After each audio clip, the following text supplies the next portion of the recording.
since Justin Trudeau has been Prime Minister, he'd probably argue that he hasn't been able to do what he wants to do. First of all, there was Donald Trump, right? Mm-hmm. Then there was the pandemic.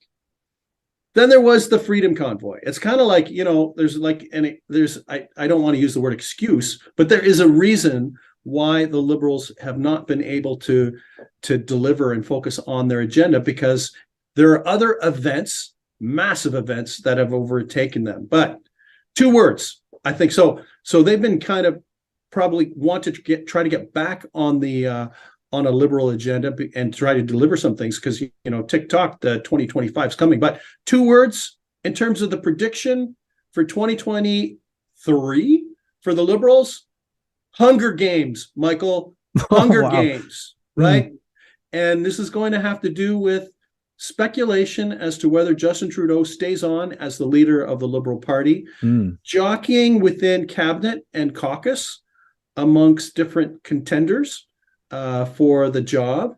And people will be reading entrails. Like they'll be watching, like if Justin Trudeau goes out on a snowy night, like like his dad did, and if he just tries to toy with journalists, like that we'll be seeing that kind of stuff. But I think in 2023, the big question will be Liberal leadership. Does Justin Trudeau still have the fire in his belly to continue and fight another election? And he has said he wants to stay on board, but he has to say that, because he can't be a lame duck leader and a lame duck prime minister. So he's got to say, hey, I'm sticking around for the next election.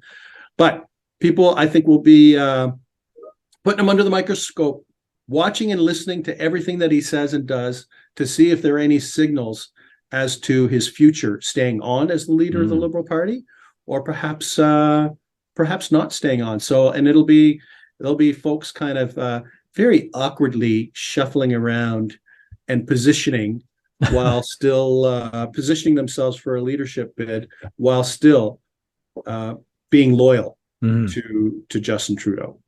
Nick, I don't mean to. Well, I guess I do mean to put you on the spot. But are there any names that you can think of who might be waiting in the wings, that they might be a potential new leader?